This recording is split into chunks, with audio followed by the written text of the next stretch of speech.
Es cierto que a lo diferente le podríamos sumar lo de la soledad, ¿no?, de estas criaturas. Por ejemplo, el Yacuruna, la sirena, el mismo Chuyachaki, el oso termina secuestrando personas, llevándolas hacia su espacio. Quieren sentirse acompañados, quieren formar familia. Y en algunos casos, como en la historia de Juan Oso, pues lo consiguen porque llegan a tener hijos. Y la historia popular ahí ha desarrollado historias del hijo, del oso y la mujer, ¿no?, como alguien que va a lograr un mayor nivel de integración en la comunidad. Algo más que podría apuntar es que el caso de la costa sí es muy particular. La leyenda urbana sigue siendo muy potente en el caso nuestro, en el caso de Perú. Leía, por ejemplo, leyendas urbanas argentinas, uruguayas, cuando hacemos el trabajo de investigación, y nos costaba mucho encontrar esa potencia en el personaje, en los elementos maravillosos, en las transformaciones, en el impacto, digamos, en la sociedad, como habíamos encontrado acá. Acá incluso nosotros pensábamos que muchas de las historias que habíamos recopilado, como el de las cabezas voladoras o el de la misma Llorona, ¿no?, nos parecían que no eran tan fuertes como los que teníamos de la selva. Sin embargo, cuando empezamos a rastrear otros países, empezamos a valorar también la leyenda urbana de acá. O sea, es realmente muy interesante. Y aquella que está como entre la costa y la sierra, ¿no? Muchas historias de ánimas, por ejemplo. Hay una historia que nos regaló una amiga de San Marcos, una lingüista que trabaja Puyo, la lengua andina también, ¿cierto?, del norte de Ancash, y que yo no sé si muchos conocen, ¿no?, que es la sentencia, que son como un conjunto de almitas. Es uno de los pocos personajes colectivos que recordamos. O sea, son un conjunto de almas que, si bien tienen un blancazo, un personaje que los guía, se presentan ante la persona que va a fallecer y como que no anuncian la muerte y luego desaparece. Y aunque el personaje no tiene mucha historia, lo interesante es lo espectacular que es, ¿no?, porque la sentencia va cruzando cerros o campos, digamos, montañas, y va a aparecer en el lugar preciso, ¿no? Y la manera como se va recreando la historia siempre es muy espectacular. Lo más cercano creo que fue la carreta que encontramos, al final fue Centroamérica, pero creo que la versión que trabajamos fue la de, ¿para quién fue? Para Costa Rica, creo, ¿no? La de la carreta, es algo parecido, pero sin esa espectacularidad, ¿no? Es alguien que va arrastrando una carreta y que la gente se esconde para no verla, porque si ven lo que está sucediendo puede ser que muera, ¿no? Entonces es lo más cercano a nuestra sentencia. El tema de la soledad, del amor, digamos, de la necesidad de compañía, de la familia, está muy presente, ¿no? Por ejemplo, no sé si lo paso, pero el Yacuruna sería, ¿no?, este personaje que todo el tiempo está tratando de conquistar a alguien, ¿no? Es el bufeo colorado, pero que como Cenicienta tiene que desaparecer a la medianoche, porque si no se transforma. Y bueno, hay otros personajes donde también la base occidental es más evidente, pero no dejan de ser espectaculares. Creo que entre los personajes que trabajamos, el que tenía una línea argumental más compleja y que cruzaba muchos cuentos populares europeos fue la Chiqué, ¿no? La Chiqué es muy interesante por todas las fases que representa y porque evidentemente es un personaje y una historia de unión de mundos, ¿no? Creo que ahí es mucho más claro. A ver, ¿qué pasó? Pues sí, se te van ocurriendo más cosas. Sí.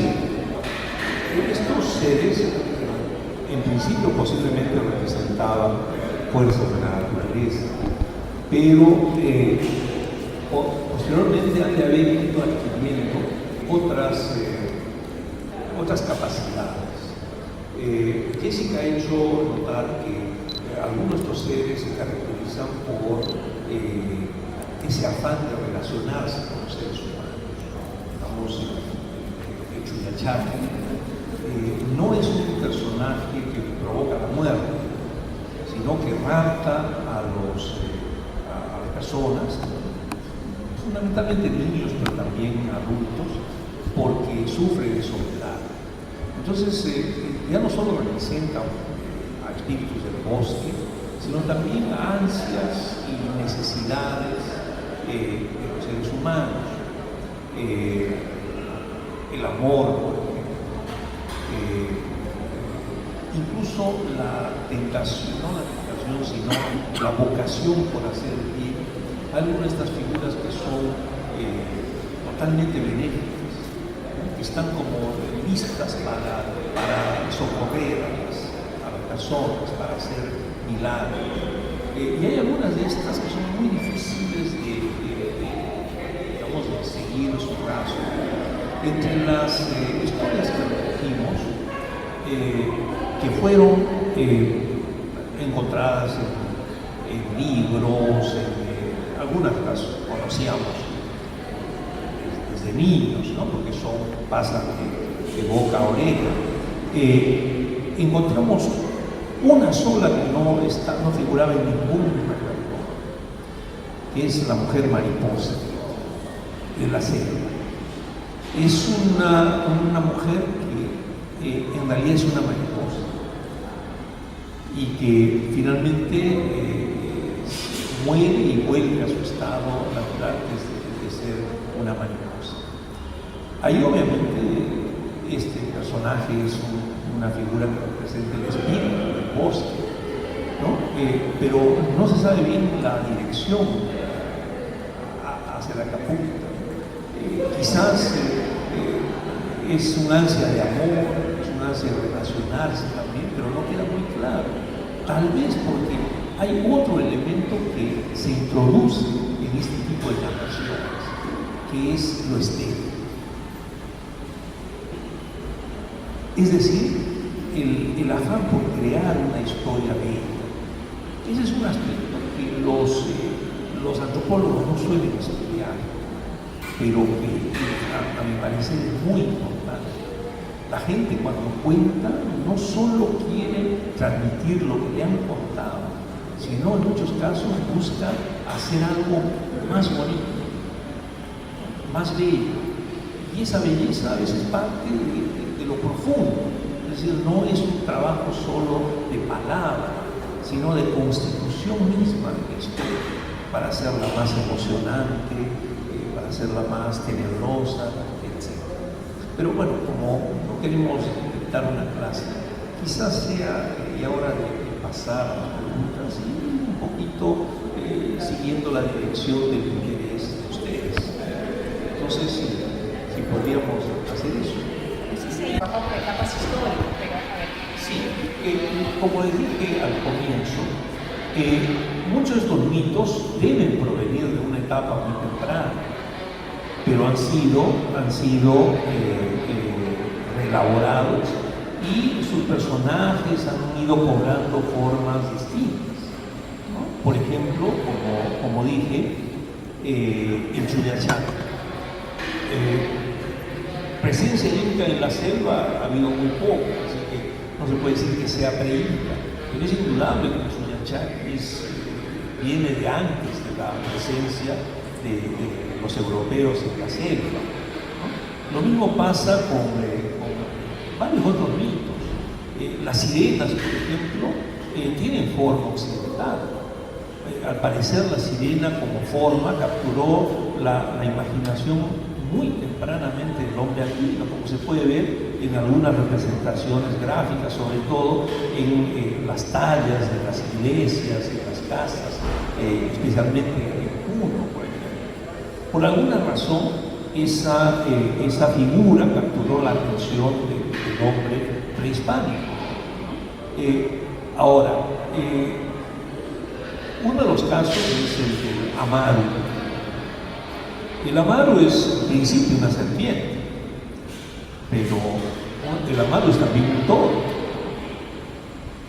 ¿No? Fíjense, la serpiente y el toro tienen muy poco en común en su forma, pero posiblemente sí en su espíritu.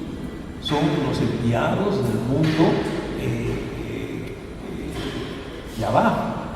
Y vean cómo una cultura tan distinta a la cultura andina puede hacer del toro también una especie de amaro. Es el caso del toro griego. El toro griego estaba en relación con el agua también, como en el caso de la mitología andina, ¿no? Los toros, claro, los toros son los símbolos de Poseidón, el dios del mar en general, de las aguas.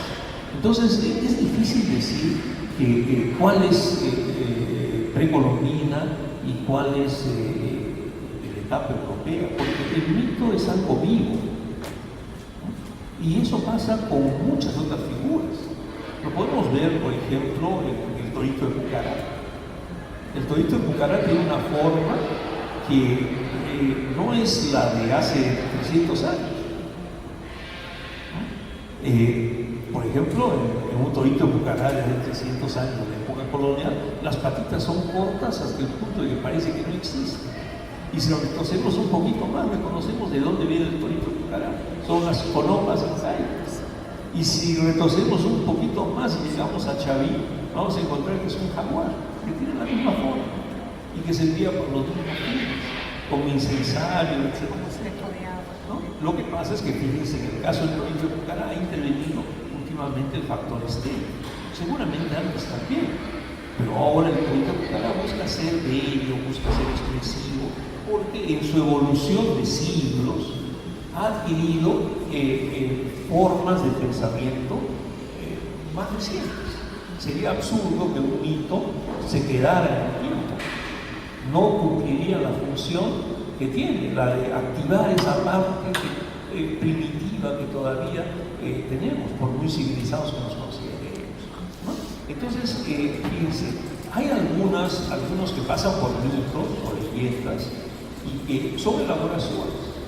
En el caso de los dos más famosos mitos, el de los hermanos Aya y el de Mamahuyo y Manco Cápac, el único que con seguridad es un mito es el de los hermanos Aya, porque ese se encuentra en versiones orales.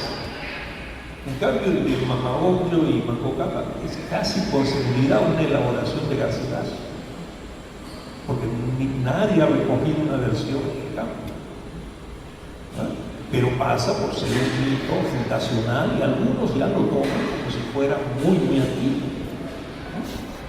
Pero claro, si uno lo siente como mito es porque alguna razón profunda tiene la historia. El mito de los hermanos Aya no habla de la procedencia boyavina de los incas. En cambio, Garcilaso, que sí más o menos tenía una idea de dónde venían los incas, pues sitúa el nacimiento del imperio en el lago Titicaca, porque los incas vinieron de ahí, ¿no?, para asentarse en el valle del Cusco. Entonces esa distinción es muy difícil de hacer, ¿no? Es muy difícil de hacer. Yo pienso que el Equeco, por ejemplo, tiene que haber sido un espíritu muy, muy antiguo, que ha tomado forma reciente. Ahí se muestra la vitalidad del mito, en la capacidad de adecuarse al tiempo. No es una figura inerte que permanece así a lo largo de los siglos. Va cambiando, como vamos cambiando nosotros. Ahora, igual de la época, digamos, inca, la historia de Culiray y Viracocha debe ser una de las más hermosas que hay. O sea, es como nos sucede con la Chiqué. O sea, es tan compleja que es muy, muy hermosa. O la Chirana del Inca, que ya contaba Palma, ¿no? Pero también es cierto que nosotros le hemos ido tomando el pulso a los mitos como han ido derivando. Por ejemplo, el personaje de los duendes es bien interesante en Perú. Hemos hablado mucho del Chuyachaki, pero el Chapchico, la versión, digamos, juguetona, es muy interesante también, ¿no? Es este duende travieso. Y que haya tantos duendes en nuestro territorio, ¿no? El Muti, que ya hemos señalado, es también muy interesante. Entonces, más allá de que quizás hay mucho trabajo por hacer todavía de rescate o de establecer orígenes, creo que el mito y la leyenda en Perú están muy vivos y que son complejos, son variados y son hermosos también, ¿no? No sé si alguien quiere hacer otra consulta. Precisamente el expositor señalaba esta traslación de lo monstruoso a lo más humano. Pasamos por lo monstruoso, antropomorfo, al ser humano como tal.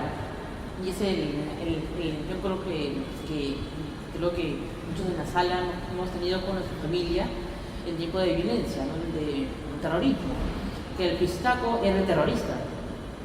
Ya es una personificación del mal trasladado precisamente a ese imaginario.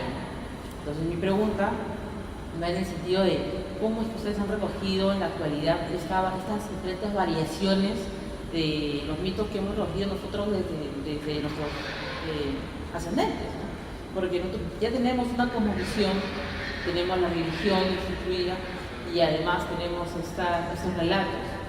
Un claro ejemplo, se me ocurre, lo buscaba hace un momento, es Rosa Cuchillo, ¿no? De Colchado, que es una novela que reúne todos estos elementos. Y si bien es cierto, es una manifestación, pero podría, de repente, ¿qué impacto tendría más adelante en el imaginario del joven que, con todo este bagaje cultural, lee una novela que reúne todo ello? ¿Qué es lo que nosotros podemos esperar más adelante, ¿no?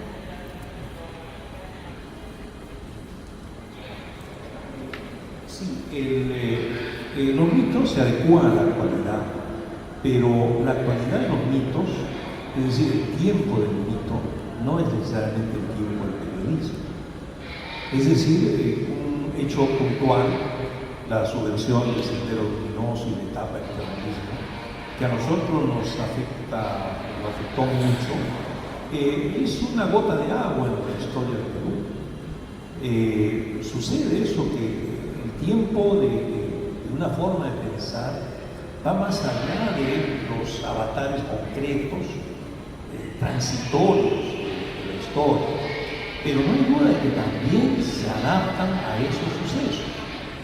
En épocas de crisis suele brotar la necesidad del milagro, de lo irracional, ya sea para protegernos, ya sea para beneficiarnos. Estos casos de pistacos, por ejemplo, emergen en circunstancias en las que hay una crisis transitoria, que después se olvida, ¿no? Pero que en ese momento resultan importantes.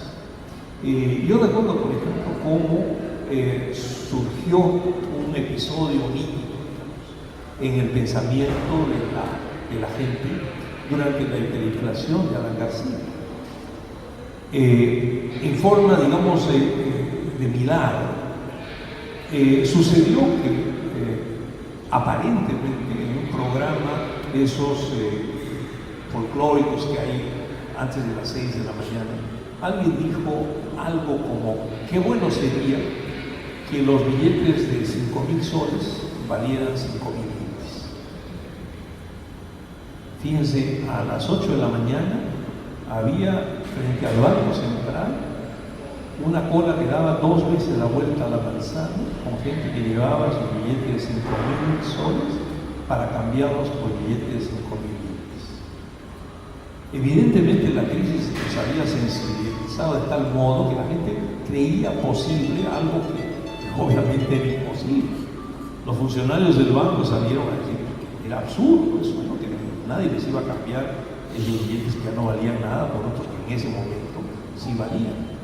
Pero era claro que ahí había emergido el pensamiento mítico por una necesidad, ¿no? Es como si la crisis hiciera que nuestras barreras racionales cedieran el paso a esa esperanza irracional en el milagro, ¿no? Entonces el mito va respondiendo a necesidades profundas, responde a las olas que están en la superficie, pero también responde a las corrientes submarinas, que son más lentas pero más poderosas y que tienen otro tiempo para desarrollarse, ¿no? Las olas van y vienen, las corrientes tienen una permanencia.